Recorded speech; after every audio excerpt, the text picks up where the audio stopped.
John Herdman. Welcome to the show, John. Has it sunk in yet what you've achieved?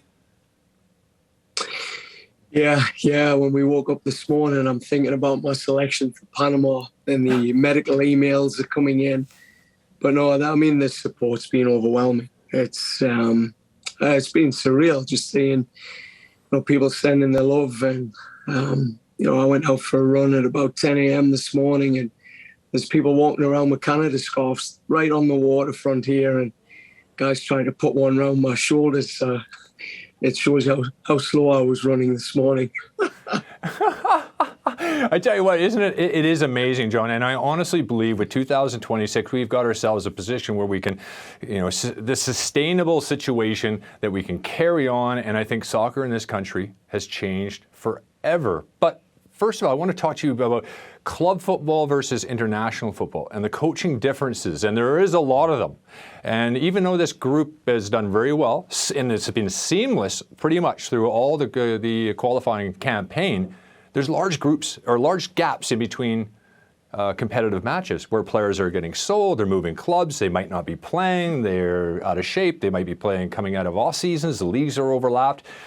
How do you manage through all that? I know your staff work incredibly hard. I know you work incredibly hard yourself, and the demands on them are tough. And we know that has to be that way. But how do you find that? Because I know you've had so much experience with the women's program at tournament football that has really, I think, helped you here. Am I wrong?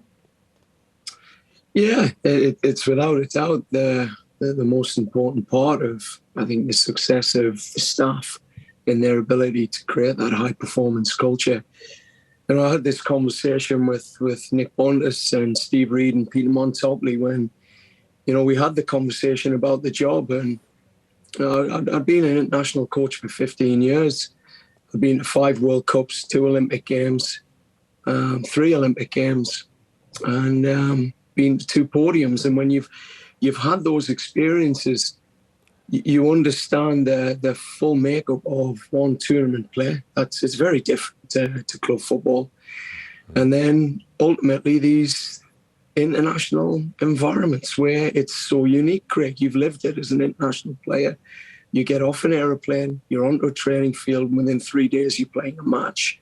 And then it's about how you deload players, how you cognitively manage that information process while at the same time trying to connect them culturally. So you think of nearly 20 years experience of doing that. We've built up all the hacks and the systems. We've had, back in the women's game, we brought pedagogical experts in, people who were looking at our process of transferring information to the players. One of the world leading, Dr. Daniel Mamert, a creativity expert, came in to, analyze, how we could use the information processing and flow to create more creativity with our players. Just knowing that when you have 2 days, you tend to want to just tell the players what to do. So there's been, like I say, a journey here where we've developed some real expertise. John, we talked about that element of it, but there's also the team dressing room, the element of actual togetherness. We've had the guys on from 2000 team, the 85 team, and they all talk about a togetherness, and I think we lost that for several years from the 2000s up until maybe even more recently. How did that work with it? Did you find right away that this team were together, or were there, little cliques here and there, and you had to work really hard? They were fighting, Craig. They were fighting each other. They were fighting. It was, the essence of our philosophy is you have 3 components of what I would call, when you optimize team performance, where you really get a team to go beyond its limits. So, the sum of the parts become greater. That philosophy of really pushing the togetherness. And so it starts with team spirit. That's the foundation, and we operate this in the women's side. If you ever heard our women's team, they would talk about being the most connected team. And that's all that is creating a genuine culture where there's an absolute shared purpose. We had to. Anyone that would not show that they would always put the purpose of putting Canada first, standing on guard for the team, the jersey, but more important, the goal. And they had, when I talk shared purpose, I spent 3 months interviewing the players in this group in different ways. There was structured surveys, there was semi-structured interviews. We went through a process to really get to the guts of what these men turned up to play for Canada for. And they were saying, we've never been asked these questions. No one's asked us why. And, when I got to the guts of it, there were 3 key themes came through. History, legacy, heroes. Kyle Larin, I'll never forget the conversation. So many people had said so many bad things about Kyle and told us, he's never great for Canada. He doesn't really care. And then I sat with him. I had 50 minutes on the phone with him. And I nearly melted because he came on and he had this soft voice. I asked, why do you do this, Kyle? Why? And why do you leave your girlfriend? Why do you fly all this way? You don't get paid. You could end your career in any game. You get the lumps kicked out of you. And you get a lot of grief off Canadian fans for not scoring. Why do you do it? And he just said, when I was young, I never really had anyone's name on the back of a red jersey. I want mine on the back because I want to be a hero for these kids. And that came through from, I'd say, 50% of the group. They never had that generation because from the 2000s onwards, their names weren't there, Craig, frequently enough. So that was the start of it. And then the legacy piece was that I'll never forget Daniil Henry. He talked about the respect of the Canadian passport. He said, I'll get laughed at in Europe. And he says, I can make one mistake and I'm out of the team for 5 weeks. The English lad can make 10 mistakes.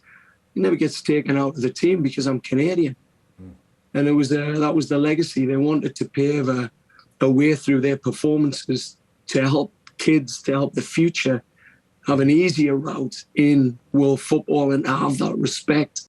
You've done a fantastic job with this group. And Karina LeBlanc, we're going to have she's been on the show already today. Yeah. She spoke so highly about, she said she had no worries whatsoever. The transition, John's going to nail it, and he's going to achieve all the goals that he's aiming to do. And we've had a few phone calls, so she knows. I've had a few heart-to-hearts with Karina on this journey. I can imagine. She knows the troubles that I've had. It's not been easy. Not necessarily from the players, but just from the outside. There was a lot of naysayers, and I understand that. There were a lot of people didn't trust. When you don't win consistently and you keep suffering with results, people don't trust. And, I probably would have been the first one if it was in Newcastle United, a team I loved, and they're hiring, a coach that I didn't think was up for it. I'd be the first one to be hammering. So, we worked hard. Like I say, we're a great staff. People like Greg Bear, they really come together, and I think they're the best staff in CONCACAF. One of the things that Karina said was how you bring people together, but you also constantly motivate and inspire them to reach their own goals. So they knew that you had other goals. You took the women's team to 2 podiums and then taking over the men's team. I remember in 2018 when Canada was awarded joint co-host with Mexico and the United States for 2026 and the excitement of Canada will play the World Cup, and you very confidently said, well, there's another one in between that. We have to qualify for 2022. And everyone kind of laughed and thought, oh, he's confident, this is nice to see, but not too many people truly believed it. There was no Jonathan David at the time. Johnny was a 17-year-old, in an academy somewhere. Fonzie was just sort of carving up for the Whitecaps at the time. And, when we said that, it's just, if you don't say it, you don't say it. If you say, we'll try, we might, you're protecting yourself. I just thought, I'm putting my neck's going in the noose. End of the day, I either do it or I die. And I don't mind that. That's the life I want to live. I don't want to be one of them coaches that'll say, we'll try and we'll do our best and then have all my excuses lined up. I genuinely believe in human will. And John, congratulations on getting Canada back to the World Cup and qualifying. Thanks so much for joining us today. Thank you. And thanks for being on the pitch yesterday, Craig. That was a special moment, man. You don't have to thank me. I was still broken up about it. I haven't slept since.